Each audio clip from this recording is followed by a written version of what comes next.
कहते हैं इन अहम नज़रियात में से पहला नज़रिया डार्विन का नज़रिया है, जो कि उसने अपनी किताब अस्लुल अनवा में बयान किया है। फरमाते हैं ये वो किताब है जो एक बुनियादी ईंट है इल्हादी ततव्वुरी नज़रिए के लिए, बुनियादी ईंट की हैसियत रखती है। इस किताब का इंग्लिश में नाम है द ओरिजिन ऑफ स्पीशीज़, के मुख्तलिफ स्पीशीज़ यानी अनवा की असल क्या है, ओरिजिन ऑफ स्पीशीज़ यानी मुख्तलिफ अनवा, उनकी असल क्या है, किस तरह से वो अनवा यानी उनको वजूद मिला है।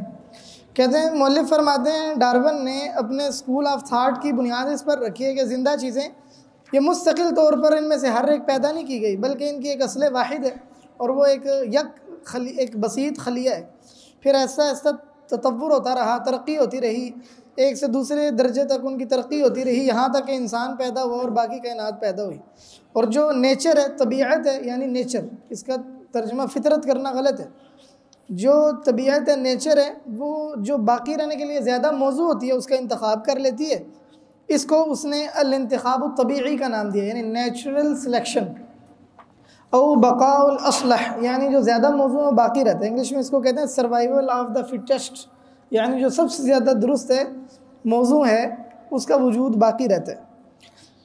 जो डार्विन का नज़रिया है, इस नज़रिए की 4 बुनियादें हैं। नंबर 1 ये कि सारी कायनात वो एक खलिए वाले जानवर से उनका इर्तिक़ा हुआ है। जितनी जानदार हैं सब के सब एक खलिए वाले जानदार से उनका इर्तिक़ा हुआ। पहले एक खलिए वाला ज़िंदा चीज़ मौजूद हुई, फिर वजूद में आई, फिर दूसरी, फिर तीसरी, और इसमें कई मिलियन साल लगे।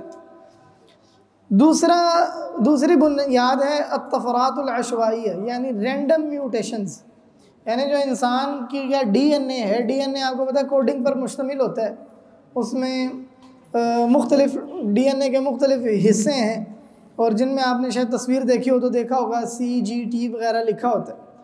तो रैंडम म्यूटेशंस का मतलब है कि बग़ैर किसी तब्दीली, बग़ैर किसी तरतीब के, गैर मुरतब उनमें तब्दीलियाँ होती हैं, तो उन तब्दीलियों से नई चीज़ जन्म लेती है। और तीसरा इंतखाब तबीई, यानी इन पैदा होने वाली चीज़ों में जो है ना नेचर किसी चीज़ का इंतखाब कर लेती है, और फिर उसके बाद जो ज़्यादा मौजू होता है वो बाकी रहता है, बाकी नस्लें ख़त्म हो जाती हैं। ये चौथी चीज़ है अल-बक़ाउल असलह या सर्वाइवल ऑफ द फिटेस्ट, यानी जो ज़्यादा मौजू है वो चीज़ बाकी रहती है, बाकी चीज़ें ख़त्म हो जाती हैं।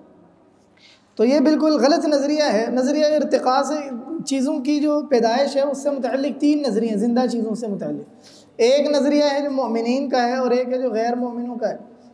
एक नज़रिया ये है कि अल्लाह रब्बुल इज़्ज़त ने हर ज़िंदा जानदार को अलग मुस्तकिल तौर पर पैदा किया है। हाँ, एक ज़िंदा जानवर का जो ख़ानदान है, करीबी ख़ानदान है, वो इर्तिक़ा के ज़रिए वजूद में आ सकता है, लेकिन वैसे जो उसकी असल है उसको अल्लाह रब्बुल इज़्ज़त ने मुस्तकिल पैदा किया है। यही सही बात है। आदम अलैहिस्सलाम को अलग पैदा किया गया, मुर्गी अलग पैदा हुई है, मछली अलग चीज़ अलग पैदा हुई है, यही सही बात है। दूसरे लोग वो हैं जो कहते हैं कि इर्तिक़ा के ज़रिए से चीज़ें वक़ूफ़ पज़ीर हुई, चीज़ें वजूद में आई हैं। ये दो किस्म के लोग हैं। एक जिनको कहते हैं ततव्वुरुल मुवज्जह, यानी ऐसा इर्तिक़ा जो अल्लाह ताला मौजूद है, अल्लाह ताला ने उस इर्तिक़ा को मुक़द्दर किया है और चीज़ें इर्तिक़ा के ज़रिए वजूद में आई। तो इन लोगों में से फिर ये दो तरह के लोग हैं। बाज़ कहते हैं कि तमाम ज़िंदा जानदारों का मामला ऐसा ही है, जिसमें आदम अलैहिस्सलाम भी है, कि अल्लाह को भी मानते हैं और कहते हैं कि वो इर्तिक़ा के ज़रिए वजूद में आए। और इनके यहाँ आदम किसी इंसान का नाम, किसी एक बंदे का नाम नहीं है। और इनमें से बाज़ हुए जो कहते हैं कि आदम अलैहिस्सलाम इससे मुस्तस्ना है, बाकी सारी मखलूक़ात इर्तिक़ा के ज़रिए में आई। और तीसरा नज़रिया है ये वाला जो डार्विन का है कि हर चीज़ इर्तिक़ा के ज़रिए में, इर्तिक़ा के ज़रिए में हर जिंदा चीज़ इर्तिक़ा के नतीजे में आई है और खालिक का कोई तसव्वुर नहीं, खालिक मौजूद ही नहीं। तो बहरहाल हम मुसलमानों के यहाँ आदम अलैहिस्सलाम को अल्लाह ने मुस्तकिल पैदा किया है और बाकी जानदार भी हैं। मौलिफ़ आगे इंशाअल्लाह इनका रद्द भी करेंगे, ज़िक्र भी करेंगे मौलिफ़। मौलिफ़ फरमाते हैं जो डार्विन का स्कूल ऑफ थाट है, इसमें बहुत बड़े बड़े मलाहिद हैं, जैसे रिचर्ड डॉकिंस है, जूलियन हेक्सली है, जिसको कहा जाता था कि ये डार्विन का बुल डॉग है, डार्विन का कुत्ता है। जूलियन हेक्सली उस डार्विन का साथी था, उसको कहते थे कि डार्विन का कुत्ता है, बुल डॉग है उसका। क्या ये लोग समझते हैं कि इंसान का कोई खालिक नहीं है और इंसान कई मिलियन सालों के नतीजे में इर्तिक़ा की वजह से ज़हूर हुआ है इसका, और मुख्तलिफ़ चीज़ों में इर्तिक़ा के नतीजे से इंसान की पैदाइश हुई है। मलाहिदा ने इस नज़रिए पर बड़ी तवज्जो दी है, क्योंकि उनके ख़्याल में यही वो अकेला नज़रिया है जिसके ज़रिए से कायनात की ज़िंदगी की तफसीर हो सकती है इस अंदाज़ की जिसमें खालिक की ज़रूरत नहीं। जबकि हकीकत ये है कि एक फुसफुसा सा कमज़ोर सा नज़रिया है, इसका आपस में भी कोई जोड़ नहीं है, इसीलिए मौजूदा ज़माने में बिल्कुल कमज़ोर हो गया। असल में जो ये मामला है ज़िंदा चीज़ों का वजूद में आना, ये एक मामूली बात नहीं है। लुइस पास्चर वगैरह के तजर्बात से ये बात साबित हुई कि मुमकिन नहीं कि ज़िंदगी किसी ऐसी चीज़ से जन्म ले जो ख़ुद गैर ज़िंदा हो। ज़िंदा चीज़ से ही ज़िंदगी जन्म लेती, ज़िंदगी से ही ज़िंदगी जन्म लेती है, ऐसा नहीं हो सकता कि इसके बग़ैर हो। और बहुत सारे मलाहिदा ने इसका इकरार किया है कि ज़िंदगी एक मुअजिज़ा है, जिसमें फ्रांसिस क्रिक है, वो कहता है कि ज़िंदगी एक मुअजिज़ा है। जॉर्ज वाइट साइड्स वो कहता है कि अब कोई बंदा ऐसा नहीं है जो साइंस का एहतराम करता हो और वो ये दावा करे कि मुझे पता है कि ज़िंदगी का आगाज़ कैसा हो। कोई समझदार दाना साइंसदान ऐसा नहीं कहेगा। हाँ, जो मस्खरा है वो जो मर्ज़ी कहता रहे, लेकिन कोई साइंसदान, संजीदा साइंसदान ये बात नहीं करेगा। बहुत सारे साइंसदान ऐसे हैं जो शुरू में नज़रिया इर्तिक़ा के कायल थे, बाद में उन्होंने इसे रजू कर लिया। इनमें एक डेविड बेरलेंस्की है, ये रियाजी दान है, ला अदरी है, यानी कहता है कि मुझे नहीं पता अल्लाह ताला है कि नहीं। 1942 ईस्वी में फ़ौत हुए। कार्ल बूबर है, बड़ा मशहूर आदमी है ये कार्ल बूबर। पहले अल्लाह ताला को मानता था, फिर पहले नज़रिया इर्तिक़ा का कायल था, फिर इसने इसे रजू कर लिया। इसी तरह फ्रांसिस कोलिन्स है, इसी तरह माइकल बीही है, इसकी किताब है सुंदूक़ुल अस्वद के नाम से उसका अरबी ज़ुबान में तर्जुमा हुआ, the black box of Darwin उसकी किताब का नाम है इंग्लिश में, यानी डार्विन का काला संदूक। इसी तरह जॉनसन व्हील्स है जो पहले नज़रिया इर्तिक़ा का कायल था, फिर उसने इसे रजू कर लिया। अगर आपने तफसीलात पढ़नी हो तो डॉक्टर हैसम तलअत की किताब है इम्मल ईमान व अविल फौज़ा, उसमें पढ़ सकते हैं। इम्मल ईमान व अविल फौज़ा, डॉक्टर हैसम तलअत की। इनका इल्हाद पे बड़ा काम है, इनका यूट्यूब पर चैनल है और बड़ा अच्छा चैनल है। इल्हाद के रद में डॉक्टर हैसम तलअत मिस्री हैं, लेकिन बड़ा उम्दा काम किया इन्होंने इल्हाद के रद में और इस तरह के दीगर नज़रियात के रद में। इम्मल ईमान व अविल फौज़ा, इम्मल ईमान व अविल फौज़ा, फौज़ा का मतलब यानी या ईमान है या फिर ऐसे बेराह रवी है, इसके अलावा कुछ नहीं। नज़रिया इर्तिक़ा के रद में बहुत सारी किताबें लिखी गई हैं, उर्दू में भी कुछ मौजूद है, अरबी में भी है, इंग्लिश में भी बहुत ज़्यादा है। मुसलमान गैर मुस्लिम बहुत सारे लोगों ने लिखी है। इनमें एक किताब है नज़रियतुत ततव्वुर अद्दआवी वर्रद, ये हैसम तलअत की मुस्तकिल किताब है, अच्छी किताब और आसान है, आम आदमी भी पढ़ सकता है। इनके बात समझाने का आसान अंदाज़ ऐसा है कि आम आदमी भी समझना चाहे समझ सकता है। हैसम तलअत की किताब का नाम है नज़रियतुत ततव्वुर अद्दआवी वर्रद। इसी तरह एक किताब है अल जानिबुल मुज़लिम जेरी बेरजुमान की अरबी तर्जमा ये किताब का, अल जानिबुल मुज़लिम लिडार्विन, अल जानिबुल मुज़लिम। इसी तरह डार्विन का ये दावा कि चीज़ें इर्तिक़ा के नतीजे में ज़हूर पजीर होती हैं और एक ख़ानदान से दूसरा ख़ानदान बनता है। इसके रद्द में एक अंग्रेज़ की किताब है, बड़ी अच्छी किताब है, किताब का नाम है, अरबी में उसका तर्जुमा है अल-इंतिवाउल खादिअ, अल-इंतिवाउल खादिअ। लेकिन ऐसी किताब है जो वही बंदा पढ़ सकता है जो हयातियात को जानता हो, थोड़ी बहुत साइंस समझता हो। और ख़ास तौर पर आदम अलैहिस्सलाम की पैदाइश किस तरह हुई है, इसमें जो मुख्तलिफ लोगों के नज़रियात हैं और सही मौक़िफ़ क्या है, इसमें किताब है आदम बैन ततव्वुरी व ततव्वुरुल मुवज्जहिल इलाही, इब्राहीम अश-शहाद की। ये मरकज़ तकवीन से किताब छपी हुई है, नज़र आदम बैन ततव्वुरी व ततव्वुरिल मुवज्जहि वल वही, इब्राहीम अश-शहाद की किताब है। डार्विनिज़म को समझना बहुत ज़रूरी है इल्हाद के रद्द में, क्योंकि ये ऐसा नज़रिया है जो उन लोगों के यहाँ उसकी वही हैसियत है जो हमारे यहाँ ईमान बिल्ला की है। यानी इस नज़रिए की बुनियाद पर वलाओ बरा होता है, इस नज़रिए की बुनियाद पर लोगों को नोबेल प्राइज़ देने से इनकार कर दिया गया जो इसको नहीं मानते। यूनिवर्सिटियों से प्रोफेसरों को निकाल दिया जाता है जो इस नज़रिए का रद्द करते हैं, नहीं मानते। इतनी शिद्दत है यूरोप में इस नज़रिए पर, और वो आंखें बंद करके इस पर ईमान रखते। क्यों? सिर्फ़ इसलिए क्योंकि ये अकेला एक ऐसी अकेली ऑप्शन है ये कहने के लिए कि अल्लाह ताला मौजूद नहीं है। ज़िंदा चीज़ों का जब कोई हल पेश करे तो ये वाहिद ऑप्शन है, इसलिए हकीकत वो मानते हैं कि ये खोखली बात है। लेकिन इसके बावजूद चूँकि अल्लाह ताला को नहीं मानना ज़िद्द नऊज़ बिल्लाह अल्लाह ताला से, इसलिए खाम खा जो है ना इस नज़रिए के मुतअल्लिक़ ऐसा तअस्सुबाना रवैया बरता जाता है। मुअल्लिफ़ ने आगे इसका रद्द किया है। वक्त थोड़ा रह गया, मेरा ख्याल है इबारत वाला सिलसिला तरक कर देते हैं, मैं इंशाल्लाह आगे जो कुछ है वो जिक्र करता हूँ। मुअल्लिफ़ ने रद्द किया, फरमाते हैं पहला तो रद्द इसमें यह है कि ये नज़रिया कासिर है।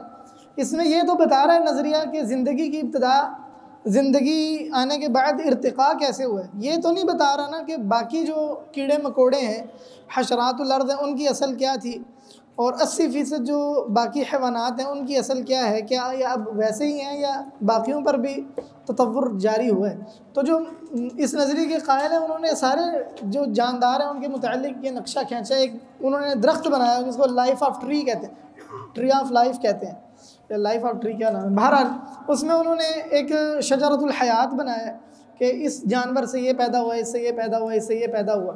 तो बहरहाल उन्होंने कोशिश की इस मसले को हल करने की, लेकिन ये मसला हल नहीं हो सकता। एक बहुत बड़ा साइंसदान कहते हैं धमाका हुआ जिसको कैम्ब्रियन एक्सप्लोजन कहते हैं। कहते हैं कि उस धमाके के नतीजे में यकलख्त समुंदर में मछलियाँ वजूद में आई। अब अगर इर्तिक़ा हुआ है तो वो मछलियाँ कहाँ से हैं? ये इस बात की दलील है कि अल्लाह ताला ने मछलियों को एक वक़्त में अलग से पैदा किया, वो किसी इर्तिक़ा के नतीजे में ज़हूर पज़ीर नहीं हुई। फिर मसला ये भी है कि सिर्फ़ कायनात में ज़िंदा चीज़ें हैं, बाकी चीज़ें भी तो हैं, वो किसने पैदा की? क्योंकि नज़र इर्तिक़ा का ताल्लुक़ सिर्फ़ और सिर्फ ज़िंदगी वाली चीज़ों से है जो ज़िंदगी रखती हैं। तो बाकी चीज़ें वो कहाँ गई? और जो सबसे पहली चीज़ थी वो कैसे आई? मुअल्लिफ़ फरमाते हैं कि ये जो नज़रिया है ये परिंदों की कोई तफसीर नहीं करता कि परिंदों का कहाँ से ततव्वुर हुआ। तो ये भी मुल्हिदीन ने कोशिश की है, और इसके अलावा दीगर चीज़ें भी जिनको मैंने छोड़ दिया है। तो ऐसे नज़रिए की क्या वैल्यू है जो 90% चीज़ों की का कोई हल ही पेश नहीं करता। नंबर 2, इस नज़रिए के लोग ये बयान करने से आजिज़ हैं कि एक जामिद चीज़ से, जमात से ज़िंदा चीज़ों की तरफ ज़िंदगी कैसे मुंतकिल हुई, कैसे ज़िंदगी वो एकदम जामिद खलिए से ऐसी चीज़ की तरफ आ गई है जो ज़िंदा है, जिसका एहसास है और अक़ल है। तो मुल्हिद जवाब में क्या कहेगा? इन्नमा हसल फजअतन सुदफतन, ये बस अचानक हो गया। ऐसे अचानक कैसे हो सकता है? अचानक होना ये नामुमकिन है। बाज़ साइंसदानों ने कहा है रूए ज़मीन में जो ज़र्रे हैं ना, ज़र्रे रेत के ज़र्रे, उनके मुतालिक साइंसदान कहते हैं कि वो उनकी तादाद इतनी है कि 1 के बाद 80 सिफ़र लगा दें तो इतनी तादाद में रूए ज़मीन पर ज़र्रे, 10 की पावर 80 हो तो इतने कहते हैं ज़मीन में ज़र्रे हैं। तो ये इम्कान के सुदफ़ा यानी अचानक कायनात कितनी हो सकती है कि नहीं। बाज़ जो है ना रियाजी दान, उन्होंने एक हद मुकर्रर की है कि इससे ऊपर जो चीज़ है वो नामुमकिन है, इससे नीचे मुमकिन है, चाहे उसका हल्का सा इम्कान हो। वो है अगर 1 की ताकत अगर 150 है ना, तो इसका माना ये है कि यानी 1 के बाद 150 ज़ीरो, तो इसका माना है कि उस चीज़ का इम्कान है, चाहे वो बिल्कुल थोड़ा सा हो। लेकिन अगर किसी चीज़ के इम्कानात इससे भी कम है तो वो नामुमकिन है। तो कहते हैं कि कायनात का सुदफतन अचानक होना ये ऐसे है जैसे एक के बाद 270 सिफर लगे हों। इतने तो ज़मीन में ज़र्रे नहीं, साइंसदानों के बगौल असल हकीकत तो अल्लाह जानता है, उन्हीं की बातें, उन्हीं के दावे। तो इतने तो कायनात में ज़मीन में रोए ज़मीन में रेत के ज़र्रात नहीं है, ये कैसे मुमकिन है? कहते हैं कि अगर कोई बंदा न्यूयॉर्क में खड़ा हो और चांद तक जो है ना सिक्के लगा दिए जाएँ, वो लाइन लगा दी जाए सिक्कों की, तो और उनमें एक सिक्का सुर्ख रंग का हो, बाकी मसलन सफ़ेद सिक्के हैं, एक बंदे की आंखों पर पट्टी बांध दी जाए और उसको कहा जाए कि तुम्हारे पास एक चांस है, उस एक चांस में तुमने ये सुर्ख सिक्का पकड़ना, तो कितने फ़ीसद इम्कान है वो पकड़ सकेगा कि नहीं? और क्या ये मुमकिन है? तो कहते हैं कि इसी तरह ये इसकी मिसाल है कायनात की, कि ये नहीं बन सकती अचानक। और ऐसे साइंसदानों ने तजर्बे भी किए हैं, बंद कमरे में बंदर बिठा दिए टाइपिंग ट्यूटर दे के कि उसके ऊपर छलांगे मारो, देखें कोई लफ्ज़ बनता है, तो एक लफ्ज़ भी नहीं बन सकता। तो पूरी कायनात कैसे बन सकती है? ऐसे मुमकिन है एक बंदा मट्टी ले मुट्ठी में या रेत के ज़र्रे ले, फिर उसको हवा में फेंके और वो बोइंग तैयारा बन जाए? मुमकिन है? ऐसे कभी नहीं मुमकिन। ऐसे कायनात भी नहीं बन सकती, अचानक नहीं हो सकती। मौलवी फरमाते हैं ये मख्फी नहीं है कि ये जो है ना सुदफ़ा, ये कोई इल्मी जवाब नहीं। क्यों? सुदफ़ा कैफियत का नाम है, सुदफ़ा चीज़ के वाक़े होने का नाम है। ये इस सवाल का जवाब नहीं कि करने वाला कौन है। मसलन कोई शख्स अगर ये तोड़ दे, खिड़की तोड़ दे, तो पूछा जाएगा कैसे टूटी है, तो क्या कहा जाएगा? अचानक टूटी है। इसमें ये तो जवाब है ही नहीं कि तोड़ी किसने। तो ये मलाहिदा का मुगालता है। उनसे पूछते हैं कि किसने किया, वो कहते हैं अचानक हुआ। अचानक हुआ तो उसकी टाइमिंग बताना ना, ये सवाल का जवाब की तरह के किया किसने। तो सुदफ़ा असल में इस चीज़ का जवाब ही नहीं कि करने वाला कौन है, ये तो अलग मसला है। अचानक हो जाना एक अलग चीज़ है। तो ये मलाहिदा के मुगालतों में से, मलाहिदा के मुगालतों पर एक मुस्तकिल किताब है, किताब का नाम है अल-मुगालतातुल मंतक़िय्या, कि कौन से मंतकी मुगालते इस्तेमाल करते हैं। अब्दुर्रहमान हसन अल-हबन्नका मैदानी ने अपनी किताब कवाशिफ़ुज़्ज़ुयूफ़ में भी ये मुगालतात ज़िक्र किए हैं और भी लोगों ने ज़िक्र किए हैं। अल-मुगालतातुल मंतक़िय्या।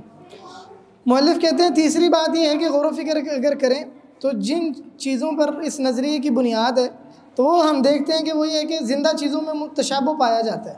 इसीलिए डार्विन ने कहा कि इंसान वो बंदर से पैदा हुआ। डार्विन कहता था कि इंसान चंपेज़ी से पैदा हुआ। वो कहता है चंपेज़ी में 48 क्रोमोसोम होते हैं, इंसान में 46 होते हैं। तो उसको कहा गया कि फिर तो इंसान को कहना चाहिए कि आलू से पैदा हो, क्योंकि उसमें इंसान जितने क्रोमोसोम होते हैं फिर तो इंसान आलू से पैदा हो। चूहे की भी बड़ी मुशाबहत है उसके डीएनए की इंसान, फिर इंसान को चूहे से पैदा हुआ। ये तो कोई कानून नहीं है दो चीज़ों के डीएनए मिलते जुलते हैं, क्योंकि वो तो एक अल्लाह ने पैदा किए हैं। अगर उनकी डीएनए की साख्त में मुशाबहत है, क्रोमोसोम एक है, तो इससे क्या हो जाता है? इसका मतलब है कि वो इर्तिकाब हो उससे, ये तो कोई ज़रूरी नहीं है। तो बहरहाल ये जो है ना चीज़ों में मुशाबहत पाया जाना, ये कोई हकीकत नहीं, ये कोई दलील नहीं है। कहते हैं इस बारे में एक बड़ी दिलचस्प बात यह है जो एक मुल्हिद शायर ज़हावी ने कही है। जमील सिद्दीकी ज़हावी बगदाद का रहने वाला था, 1936 ईस्वी में मरा है। ये कहता था कि मैं बंदर की औलाद में से हूँ। कहता मा नहनु इल्ला अक़रुदुन मिन नस्ल क़िरदिन हालिक फ़ख़्रुन लना इर्तिक़ाउना फ़ी सुल्लमिन मदारिक। कहता है कि हम तो बंदर हैं, एक हलाक हो जाने वाली बंदर से ही हमारी नस्ल है। हमारे लिए फ़ख्र है कि हम बंदर से तरक्की करते हुए इंसान बन गए। मुअल्लिफ़ कहते हैं मैं कहता हूँ कि ये जो नज़रिया है, जो नज़रिया ये गुमान करता है कि इंसान और जानदारों में मुश्तरक बीमारियों का पाया जाना, ये दोनों में मुशाबहत पर दलालत करता है।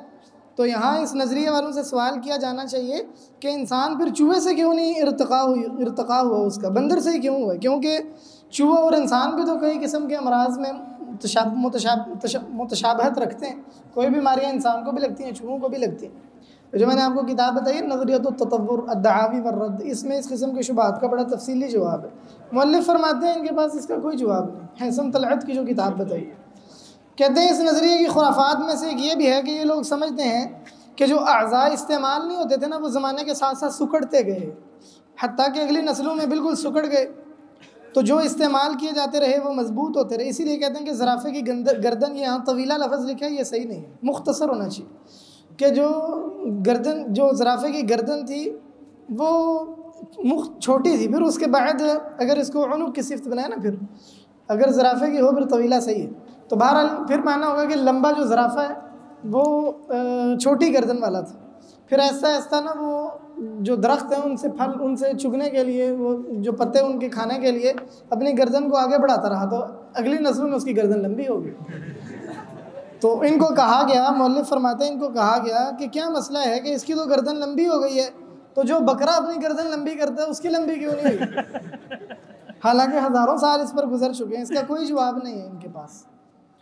इसी तरह मौलिफ फरमाते हैं, डार्विन कहता था कि हमारे जो असलाफ हैं वो बड़े बड़े मोटे मोटे बालों वाले थे, फिर तरक्की होते इंसान बन गया और इसके बहुत सारे बाल गिर गए क्योंकि उनकी ज़रूरत नहीं थी।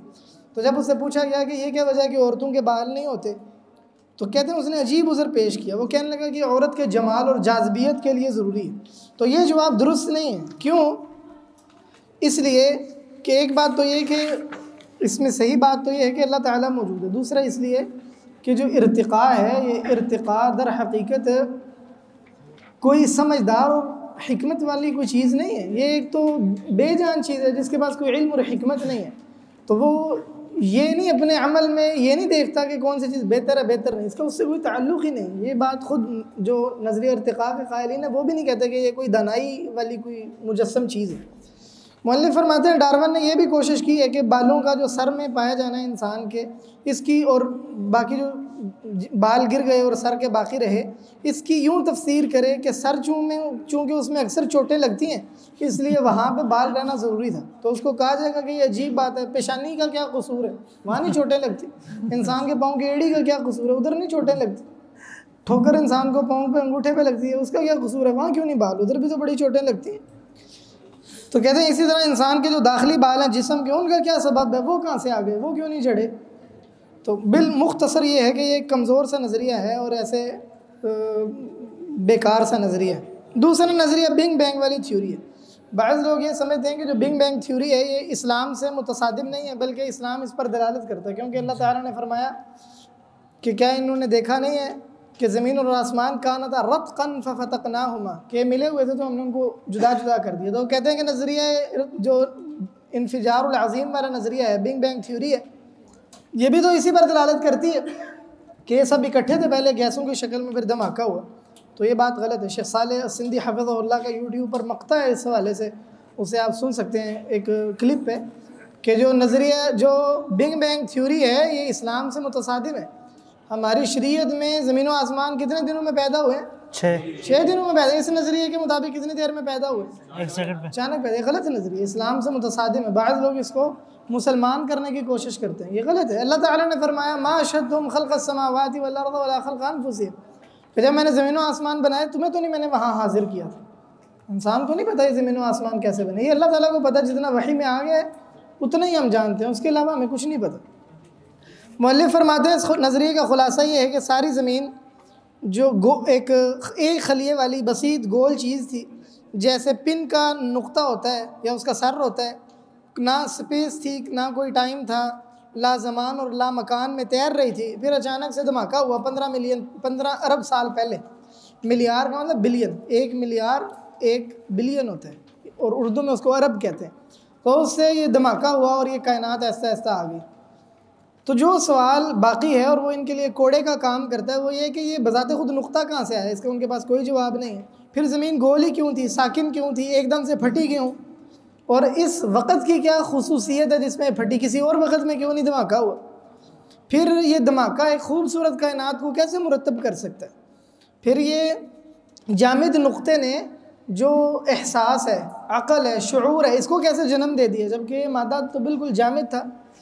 तो मुल्हिद कहेगा कि ये सब उन अवामिल का नतीजा है, मुख्तलिफ़ अवामिल का नतीजा है जिनके ज़रिए से खलाया है, फिर वो एक जगह जमा हुए, फिर धमाका हुआ और ये सारी कायनात आ गई। तो जब उनसे कहें कि ये खलाया सारे जमा कैसे हुए और ज़िंदगी जामिद चीज़ से कैसे हुई, तो मुल्हिद बड़ी ही हमाकत का मुज़ाहरा करते हुए कहेगा कि अचानक हो गया। तो मुल्हिदीन के नज़दीक अचानकपन यही कायनात का रब है, तमाम जहानों का रब है जिसने इस कायनात को बनाया। नाउज़ुबिल्लाह।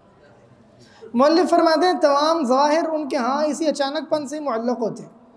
अचानकपन से ये आसमान आया, इसी से एटमॉस्फेयर, अल-ग़िलाफ़ुल जवी एटमॉस्फेयर, अज़्ज़ग़्तुल जवी हवा का दबाव, एटमॉस्फेरिक प्रेशर हवा का दबाव, और गाज़ात गैसें भी इसी से आई हैं, बादल भी इसी से, ज़मीन भी, नहरें भी, समुंदर भी, मछलियाँ भी, इंसान भी और दीगर अज़ा भी जो इंसान के लिए ज़रूरी थे, उसका सुनना, देखना, धड़कने वाला दिल और जो खून में मौजूद सेल्स हैं वो भी, सफ़ेद भी, सुर्ख भी और मुनासिब तादाद में आ गए, अक़ल भी पाई गई, एहसास भी आ गया।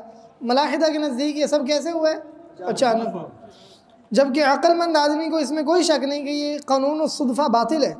इंसान की जो अक़ल है वो ज़रूरतन इसका इनकार करती है कि अचानकपन से इतना ज़बरदस्त निज़ाम और हकीकत वो तश्कील पा जाए। एक मिसाल इसकी ये है कि अगर हम कहें कि कमरे में बंदर हैं, उनके आगे कोई लिखने वाली कोई चीज़ लिख दें, वरक़ लिख दें, फिर एक ज़माना इंतज़ार करते रहें, तो क्या मुमकिन है कि कोई वो गज़ल लिख दें खूबसूरत सी? नहीं मुमकिन। दूसरी मिसाल, अगर बच्चे के आगे कुछ लिखने वाली चीज़ रख दें, फिर इंतज़ार करते रहें, तो क्या मुमकिन है कि वो दूसरे दर्जे का कोई रियाजी का फार्मूला लिख दे? नहीं मुमकिन। तीसरा ये कि अगर हम किसी संदूक में छोटी छोटी पर्चियाँ रख दें, फिर कई मरतबा उसको हिलाएं ज़ोर से, फिर उसको खोलें, तो क्या कोई अक्लमंद बंदा इसकी तस्दीक करेगा कि वहाँ पर कोई ज़बरदस्त किस्म का कोई हमासी कसीदा आ गया, लिखा गया है? नहीं हो सकता ये। चौथी मिसाल, अगर हम अपने पीछे पत्थर फेंकते रहें एक के बाद दूसरा, तो क्या मुमकिन है कि एकदम पीछे देखें तो बड़ा खूबसूरत घर बना हो?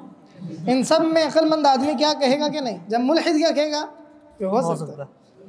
कहते हैं एक मुल्हिद से पूछा गया, इस्माइल अदहम से, ये 1940 ईस्वी में मरा है, ये तुर्की था, इसने कई किताबें भी लिखी हैं, 29 साल की उम्र में मरा है। ये भी एक उन लोगों में से है जिसको अल्लाह ताला ने इबरत बना दी है और आदमी को देख के जिनसे इबरत पकड़नी चाहिए। इसने किताब लिखी है लिमाज़ा अना मुल्हिद, मैं मुल्हिद क्यों हूँ। इसमें बड़ा खुल्लम खुल्ला इसने अपने इल्हाद का इकरार किया। इसके रद्द में कई लोगों ने किताबें लिखी। एक आलिम सुलेमान बिन सालेह अल खराशी, उनकी किताब है इंतिहार इस्माइल अल अदहम। उस किताब में उन्होंने मुख्तलिफ़ किस्म के मक़ालात जमा किए हैं जो इसके रद्द में लिखे गए। सुलेमान बिन सालेह अल खराशी ने किताब लिखी, किताब का नाम है इंतिहार इस्माइल अल अदहम। उस किताब में, इसकी किताब के रद्द में जो किताबें वो भी और दीगर इल्हाद से मुतअल्लिक़ मक़ालात भी जमा कर दी हैं। सुलेमान बिन सालेह अल खराशी बहुत अच्छे आलिम हैं, उन्होंने इस तरह के मौज़ूआत पर कई किताबें लिखी हैं। मुअल्लिफ़ फरमाते हैं, सुलेमान बिन सालेह अल खराशी मुअल्लिफ़ फरमाते हैं, मुअल्लिफ़ ने इस्माइल अदहम ने इस किताब में बड़ी जुर्रत के साथ कानून सुदफ़ा साबित किया है। और वो कहता है कि कायनात की मिसाल एक प्रेस किसी है जहाँ पर अबजदी हरूफ है मिलियन की तादाद में। अब ये हरूफ हरकत कर रहे हैं और जमा हो गए हैं, और जमा होने के बाद और ये चक्कर एक गैर मुतनाही चक्कर ये चलता रहता है। तो इसके नतीजे में डार्विन की किताब असलुल अनवा बन जाती है, इसी तरह बाकी दीगर किताबें बन जाती हैं और ये एक सिलसिला चलता रहता है। तो इस तरह बड़े आसान अंदाज से मुमकिन है कि ये जो हरूफ हैं ये हमारे लिए तमाम किताबें लिख डालें। तो कहते हैं ये उस बंदे की बात नहीं है जो पागल हो, बल्कि उस बंदे की बात है जिसके पास रियाजी में PhD की डिग्री थी। इस्माइल अदहम ये यूरोपीय यूनिवर्सिटियों से पढ़ा हुआ था, रियाजी में PhD था, बड़ा खूबरू नौजवान है, 29 साल की उम्र में मरा। और कैसे मरा? ख़ुदकुशी करके। जो दरिया है इस्कंदरिया को जो लगता है बहर रूम, उसमें ख़ुदकुशी करके मरा है। आगे बात आएगी। और इसने साथ जब मरा तो वहाँ एक उसने पैगाम लिख रखा था, कहता इसलिए मर रहा हूँ, मुझे ज़िंदगी से कोई मोहब्बत नहीं, मैं ज़िंदगी से नफ़रत करता हूँ।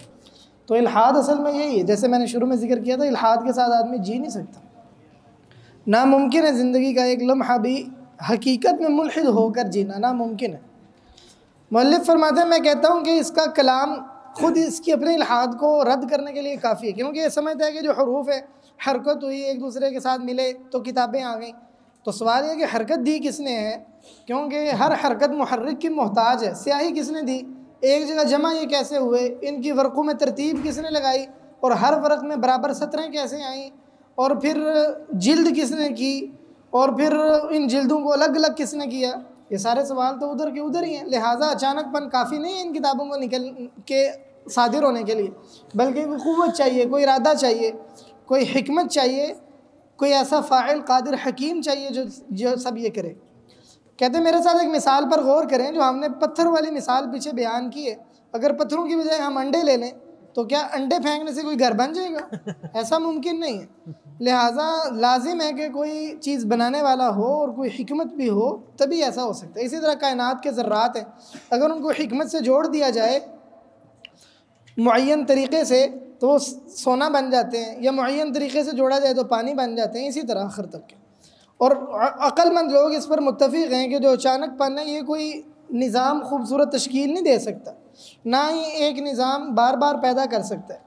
और ना ही इसमें कसद के आसार नुमायाँ होते। तो हकीकत ये है जिसका इनकार नहीं किया जा सकता कि मुल्हिद इंतहाई गया गुज़रा बलादत वाला गबी है, कुंद ज़हन है सबसे अहम मसले में, अगरचे दीगर में ज़हीन हो।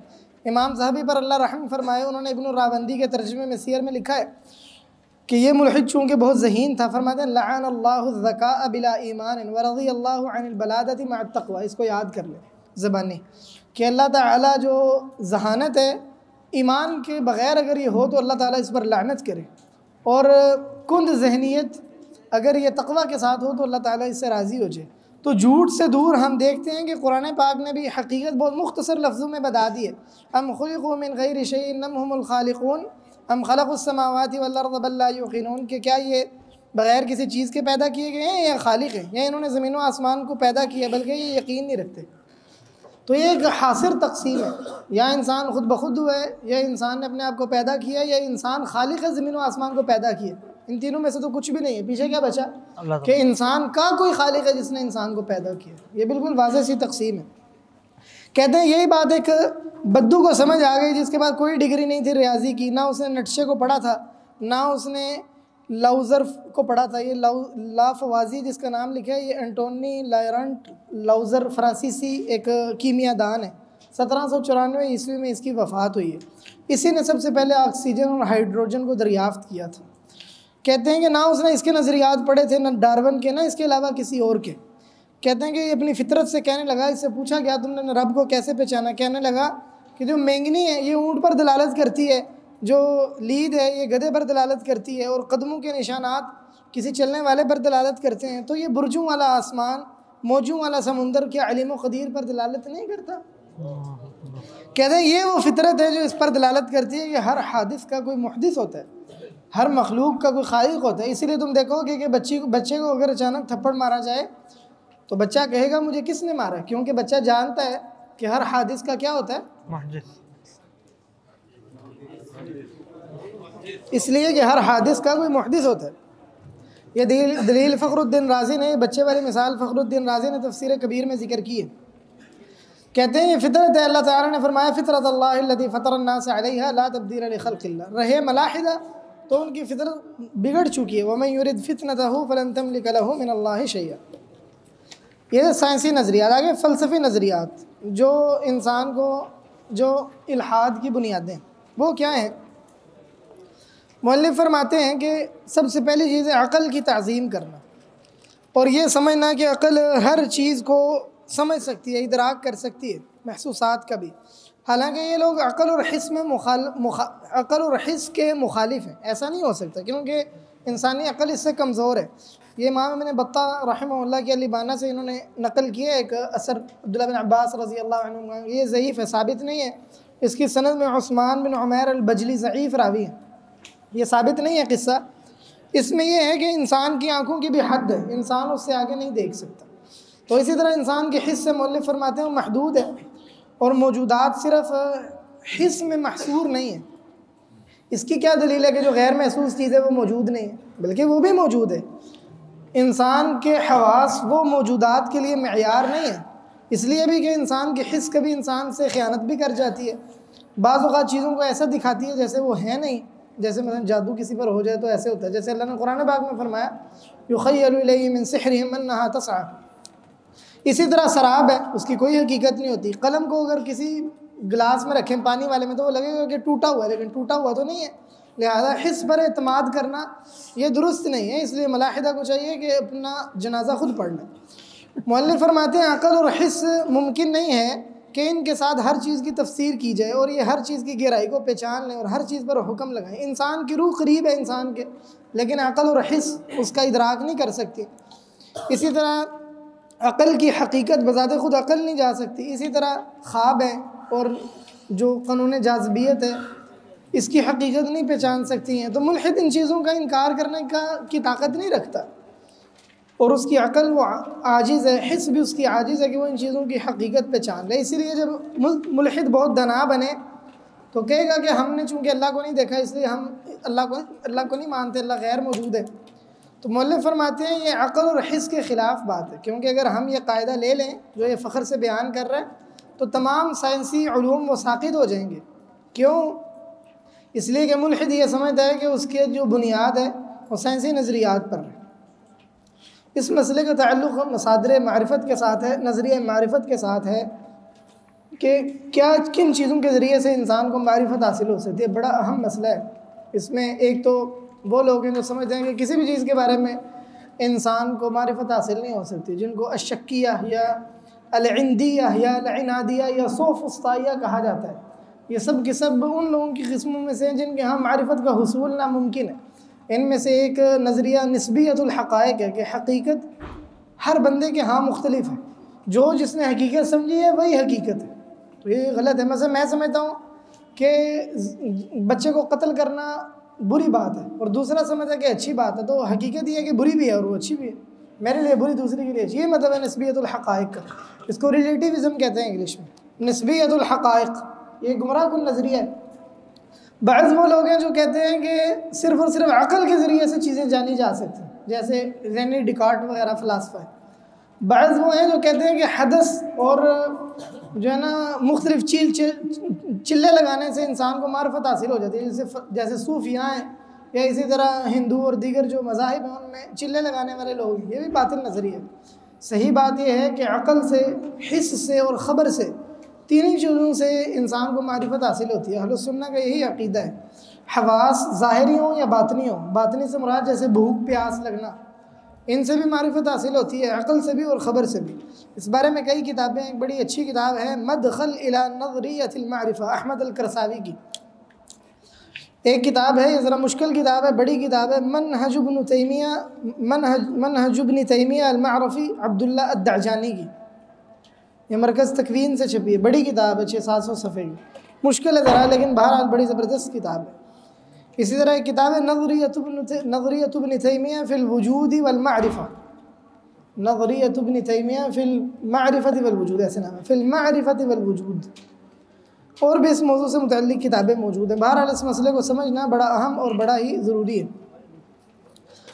मुअल्लिफ़ फरमाते हैं कि कोई ऐसा नहीं है आलिम जो ये कहे कि उसने कश्श सिक़ल को देखा है, और कोई ऐसा नहीं जिसने इलेक्ट्रॉन को देखा हो या ईथर मादे को देखा हो, या कोई ऐसा नहीं है जिसने जो रोशनी की मौज है, जो एक्सरेज वगैरह होती है, मतलब उनका ख़ुद से मुशाहिदा किया हो, ना कि और ना ही किसी ने जो एटम है उसकी तबीयत को देखा है, और ना इसके अलावा दीगर चीज़ें। लेकिन सब लोग साइंसदान इसको मानते हैं।